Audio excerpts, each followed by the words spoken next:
ಅವ್ರಿಗೂ ಕೊಡ್ತೇವೆ ಅವ್ರಿಗೆ ಕೊಡಬಾರ್ದಿತ್ತಲ್ಲ.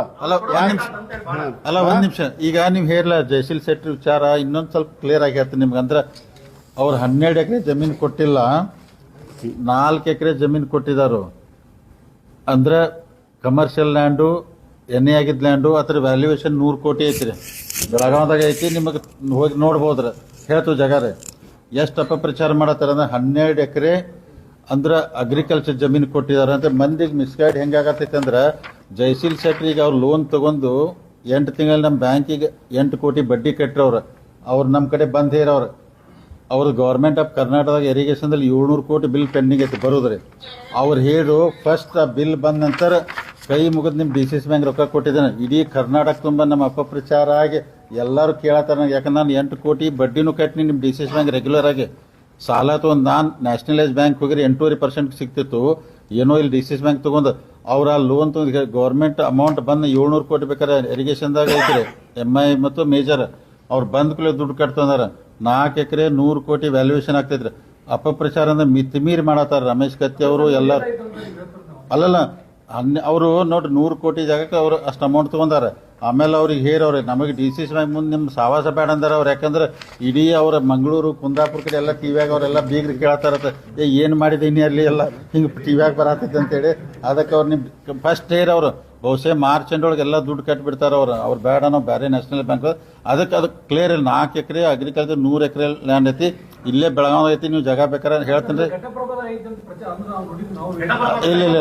ಇಲ್ಲ ಬೆಳಗಾವದಾಗ ಐತ್ರಿ, ಎನ್ ಎ ಆಗೈತಿ, ಕಮರ್ಷಿಯಲ್ ಲ್ಯಾಂಡ್ ಐತಿ. ಅದು ನಿಮ್ ಬೇಕಾದ್ರೆ ಸರ್ವೆ ನಂಬರ್ ಕೊಡ್ತೇವೆ ನೋಡ್ಕೊಂಡ್ 4 ಎಕರೆ 100 ಕೋಟಿ ವ್ಯಾಲ್ಯೂ ಆಗ್ತೈತ್ರಿ. ನಿಮ್ ಬೆಳಗಾವ್ ವ್ಯಾಲ್ಯೂ ಹೆಂಗೈತಿ ಗೊತ್ತೈತಿ ನಿಮ್ಗೆ. ಸಿಟಿಗೆ ಐತಿ ಇಲ್ಲೇ ಏನ್ರಿ ಹೇಳ್ಬೇಕ.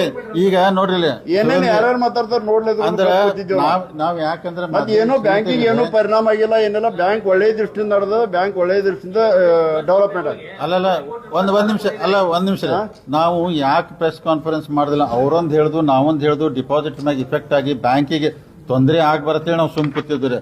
ಸುಮ್ ಕೂತ್ರೆ ನಮ್ ವೀಕ್ನೆಸ್ ತಿಳ್ಕೊಂಡು ಅವ್ರು ಮಾತಾಡ್ರಿ.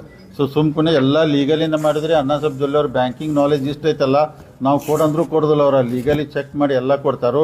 ಜಯಶೀಲ್ ಶೆಟ್ಟಿ ವಿಚಾರ ನಿಮ್ಗೆ ಕ್ಲಿಯರ್ ಇರಲಿ. 100 ಕೋಟಿ ಆಸ್ತಿ ಐತಿ, ಅವ್ರು ಲೋನ್ ತಗೊಂಡಾರು. ಅದಕ್ಕೆ ಅವ್ರು ಮಾರ್ಚ್ ಎಂಡ್ ಒಳಗೆ ದುಡ್ಡು ಕಟ್ತಾರೆ ಮತ್ತು ಅವ್ರ ಬಡ್ಡಿ ಕರೆಕ್ಟಾಗಿ ಮಂತ್ ಎಂಡ್ ಕಟ್ಕೋತ ಬಂದಾರ. ಅದಕ್ಕೆ ನಾವು ಬಡ್ಡಿ ಬರೋವ್ರಿಗೆ ನೀವು ಬೇಡ ನಮ್ಮಲ್ಲಿ ಬರಬೇಡ ಅಂತ ಹೇಳಕ್ಕಾಗ್ತೈತ್ರಿ. ಅಂದ್ರೆ ನಾವು ಡಿಪಾಸಿಟ್ ಲಾಸ್ ಮಾಡೋಕ್ಕಾಗ್ತೈತಿ. ಅದಕ್ಕೆ ಜಯಶೀಲ್ ಶೆಟ್ಟಿ ವಿಚಾರದಾಗ ಸುಳ್ಳೆ ಮಾಂತೇಶ್ ಕಡಾಡಿ, ರಮೇಶ್ ಕತ್ತಿ ಎಲ್ಲ ಸುಳ್ಳೆತ್ತಾರೆ. ಅದಕ್ಕೆ ಮಾಂತೇಶ್ ಕಡಾಡಿ ಅವ್ರಿಗೆ DCC ಬ್ಯಾಂಕ್ ಲೀಗಲ್ ನೋಟಿಸ್ ಕೊಟ್ಟರು. ಅವ್ರು ಸಾರಿ ಕೇಳಿದಿಲ್ಲ, ಡೆಫರ್ಮೇಷನ್ ಕೇಸ್ ಹಾಕ್ತಾರೆ. ಅಂದ್ರೆ ಈ ವಿಷಯ ಕ್ಲಿಯರ್ ಇರಲ್ಲ. ಅದ್ರ ಒಬ್ಬೊಬ್ರು ಕೇಳಿ ಸ್ವಲ್ಪ ಒಂದ್ ಸ್ವಲ್ಪ ಅವ್ರು ಕೇಳೋದ ಮುಗಿಸಿ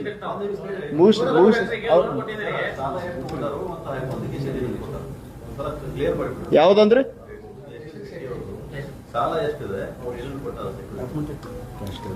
ಡಾಕ್ಯುಮೆಂಟ್ ಇದ್ರಲ್ಲ, ಅದಕ್ಕೆಲ್ಲ ಕ್ಲಿಯರ್ ಐತಿ. ಅಲ್ಲ 100 crore ಸೆಕ್ಯೂರಿಟಿ, 700 ಕೋಟಿ ಬಿಲ್ ಗೌರ್ಮೆಂಟ್ ಇಷ್ಟು ಕ್ಲಿಯರ್ ಐತ್ರಿ. ಅದಕ್ಕೆ ಇದು ದಯಮಾಡಿ ಅಂದ್ರೆ ಮೆಸೇಜ್ ಹೋಗ್ಲಿಕ್ಕಂದ್ರೆ ಭಾಳ ಅವರು